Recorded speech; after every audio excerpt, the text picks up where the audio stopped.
Good morning, friends. I would like to spend a couple of minutes talking about the Indo-US Science and Technology Forum. Well, we were established in the year 2000 during President Clinton's visit to India out of an intergovernmental agreement. So we are co-funded and co-governed by both the government. We are set up as an autonomous body, a not-for-profit society registered here in India with the mandate to promote, catalyze scientific exchanges between our countries. India and US have had very strong relationship over the years, right starting from establishment of IIT Kanpur, NCERT, a lot of exchanges between NASA, ISRO, and other scientific agencies in the US. But right now, what I would spend time is talking about the programs which we have with the opportunities that we have at the Indo-US Science and Technology Forum to strengthen these collaborations and catalyze new relationships.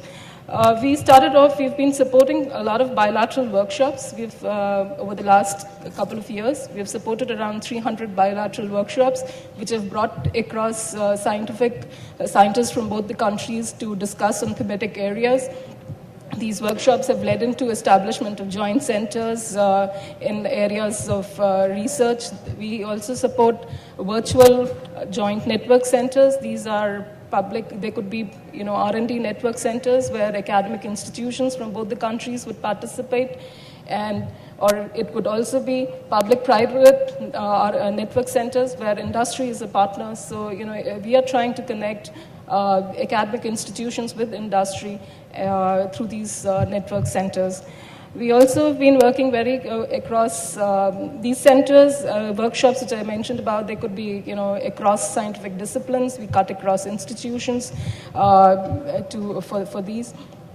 The other program that I would like to really touch upon is the scientific exchange programs, the visitation programs. We have a whole bunch of programs promoting student internships in either countries. Over the last years, we have been supporting about 200 students who would undertake their internship in scientific institutions across the two countries, and we would really like to see enhance these numbers in the years to come. Faculty exchange, we've been supporting, generously been supported by Department of Science and Technology and Department of Biotechnology to support some of these programs. To mention the Indo-US Research Fellowships, where we've been supporting faculty from India to undertake research in scientific institutions in US up to a period of 12 months. These are fully paid internships, so researchers in the audience might be interested in that. I would also like to highlight on some of the two major initiatives that we've embarked upon in the last 2 years. One is the Joint Clean Energy Center. This is a program which is in partnership with US Department of Energy, Department of Science and Technology, and Department of Biotechnology here.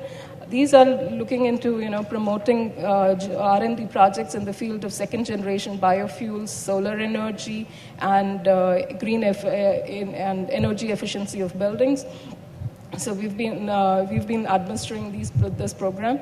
Also, I would like to mention, the program, we've built a strong program portfolio on promoting innovation and entrepreneurship. We started off with the program with Intel called the India Innovation Pioneers Challenge, which was a technology business plan competition. We moved we also have been working closely with FICCI, Lockheed Martin, and Department of Science and Technology on the India Innovation Growth Program, which is looking into commercializing technologies of societal relevance. Stanford India Biodesign Program, a very important program which we've partnered with Department of Biotechnology, looking into affordable biomedical innovations, is another program on innovation.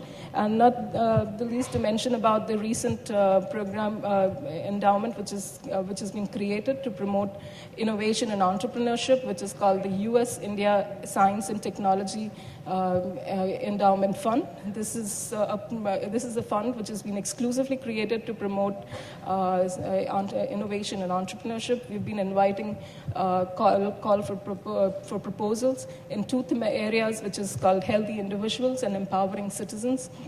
We're looking at proposals where binational teams would apply, trying to commercialize their product in the next span of 2 to 3 years. So, as I mentioned that, we've been, our role has largely been catalytic to facilitate over the last couple of years, a decade, I would say. We've engaged with stakeholders right across academia, industry, and the federal agencies or the government agencies across the two countries. We are pretty flexible and nimble, open to suggestions, and we really look forward to work with many of you here out in the audience. I would like to, throw upon a few areas which I would like to mention. One is, when the theme of the summit, which is like, making India as a destination for R&D. We would really like to encourage students from across the world to come be in India and undertake their internship, whether it's the research institutions or it's in some of the R&D companies out here. We would like to really, look forward to work with industry as well as institutes to promote such kind of exchange programs. The other thing we would really like to look at, partnering in programs and promoting innovation and entrepreneurship, working across, agencies here. And the other thing I thought I should mention is also looking at, initiatives for promoting women in science, and so that we could have more women scientists being represented, and we could look forward to hearing more from the industry about sharing their best practices, about kind of how to encourage more women to participate and be a part of this journey here. So with this, I would like to, sort of wrap it up saying that, we will really be happy to work with any of you who's interested in promoting this cause of, we believe in science, we believe in, collaborating, we believe in connecting with people, and we'll be happy to work with you. So, and do feel free to contact us here. We do have a website. You could Google us out, and thank you.